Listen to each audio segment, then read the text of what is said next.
এই সরকার না অন্তর্বর্তীকালীন, না বিপ্লবী, না অমুক না তমুক, কিছুই জানি না, একটা জোগা খিচুড়ি সরকার বানিয়ে ফেলেছে। দেখছেন যে কিভাবে তাকে এইভাবে হামলা চালিয়েছে। শেখ হাসিনার আমলে শেখ হাসিনার সমালোচনা করা গেছে, এখন ডক্টর ইউনূসের আমলে যদি ডক্টর ইউনূসের বা তার সরকারের সমালোচনা করা না যায়, নাম দিয়েছে অন্তর্বর্তীকালীন সরকার। আচ্ছা ভাইরা, আমরা কি অন্তর্বর্তীকালীন সরকার চেয়েছিলাম? কথা বলতে হবে প্লিজ। স্লোগান বন্ধ করেন। আমরা বিপ্লবী সরকার চেয়েছিলাম, আমরা অন্তর্বর্তীকালীন সরকার চাই নাই। কিন্তু পরিকল্পিতভাবে সেই বিপ্লবী সরকার গঠন করতে দেওয়া হয় নাই। তারা করতে দেয় নাই, সেটি ইতিমধ্যেই পরিষ্কার হয়ে গেছে। সেই 5ই আগস্টে ধনী হাসিনা পালিয়ে যাওয়ার পরে ক্যান্টনমেন্টের বৈঠকে যে সকল রাজনৈতিক নেতা উপস্থিত ছিলেন, তারাই মূলত দায়ী এই বিপ্লবী সরকার গঠন না হওয়ার পিছনে। সেখানে যখন অন্তর্বর্তীকালীন সরকারের ফর্মুলা থ্রো করা হলো, এই রাজনৈতিক নেতৃবৃন্দ তারা কেন বললেন না আমাদেরকে সময় দেন, আমরা ভেবে দেখি, আমরা একটু আলোচনা করি। তারা বিন্দু পরিমাণ চিন্তা না করে তড়িৎ গতিতে জিওজুর বলে মেনে নিলেন। তারপরে আর্মির গাড়িতে করে তাদের নিয়ে আসা হলো রয়ের হেডকোয়ার্টার বঙ্গভবনে এনে সেই রয়ের রাষ্ট্রপতি কর্তৃক গ্রিন সিগন্যাল প্রাপ্ত প্রেসিডেন্ট শাহাবুদ্দিন চপ্পুর দরবারে হাজির হয়ে বলা হলো, মাননীয় মহামান্য প্রেসিডেন্ট, আমরা এরকম একটি অন্তর্বর্তীকালীন সরকার করতে চাই, আপনি কি বলেন? সে বললো ইয়েস, করা যায়।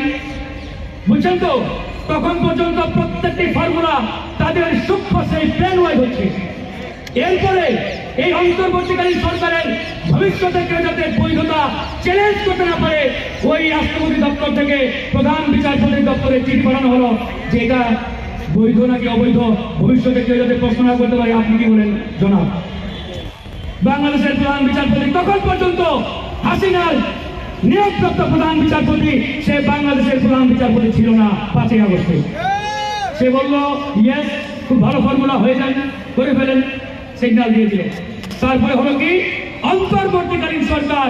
এই সরকার না অন্তর্বর্তীকালীন, না বিপ্লবী, না অমুক না তমুক, কিছুই জানি না, একটা জোগা খিচুড়ি সরকার বানিয়ে ফেলেছে।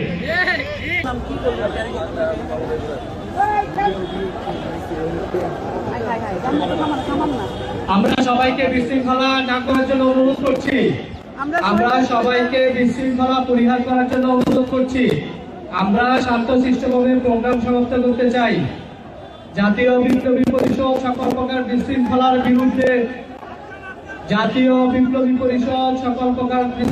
বিরুদ্ধে, আমরা সবাইকে শান্তশিষ্টভাবে আজকের প্রোগ্রাম বাস্তবায়ন করার জন্য অনুরোধ করছি।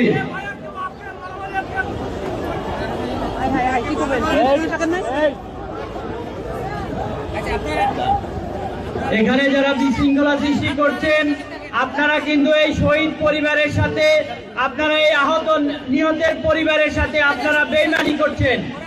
আপনারা যারা বিশৃঙ্খলা সৃষ্টি করছেন, আপনারা এই বিপ্লবে যারা শহীদ হয়েছে, শহীদ পরিবারের সদস্যদের সাথে আপনারা বিশ্বাসঘাতকতা করছেন। আমরা সবাইকে ধৈর্য ধারণ করার অনুরোধ করছি। যে কিভাবে তাকে এইভাবে হামলা চালিয়েছে। শেখ হাসিনার আমলে শেখ হাসিনার সমালোচনা করা গেছে, এখন ডক্টর ইউনূসের আমলে যদি ডক্টর ইউনূসের বা তার সরকারের সমালোচনা করা না যায়, নব্য গজিয়ে ওঠা সংগঠনের নেতাকর্মীরা এইভাবে তাকে ছুরি দিয়ে কোপ দেয়, তাহলে এই সংগঠন আসলে কারা? এরা নিশ্চয় জঙ্গি সংগঠন। সরকারের আশ্রয় প্রশ্রয় নিয়ে এরা মূলত বাঁচার চেষ্টা করছে। গতকাল কেন্দ্রীয় শহীদ মিনারে বিপ্লবী পরিষদের যে সমাবেশ ছিল, সেখানে তারা আমাকে আমন্ত্রিত অতিথি রাখে এবং আমি সেখানে যাই। গিয়ে সেখানে অতিথি হিসাবে বক্তব্য রাখি। তো বক্তব্য রাখার পরে আমি মঞ্চে বসলাম। আমার পাশেই জাতীয় বিপ্লবী পরিষদের সভাপতি তিনি ছিলেন। তিনি আমাকে এক পর্যায়ে বলছেন, ভাই, আপনার বক্তব্যের পরে ছাত্র দলের ছেলেরা অনেক উত্তেজিত। আমি বললাম কেন? আমি তো এখানে বিএনপির বিরুদ্ধে কোনো সমাবেশে এসে বক্তব্য দেয়নি।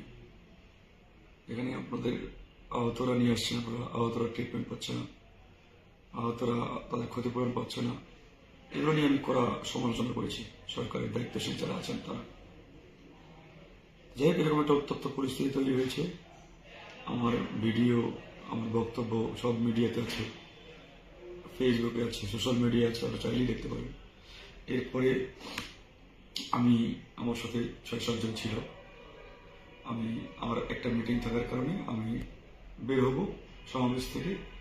সেই দিনের থেকে আমি বের হয়ে সিঁড়ি দিয়ে নিচে নামতেছি।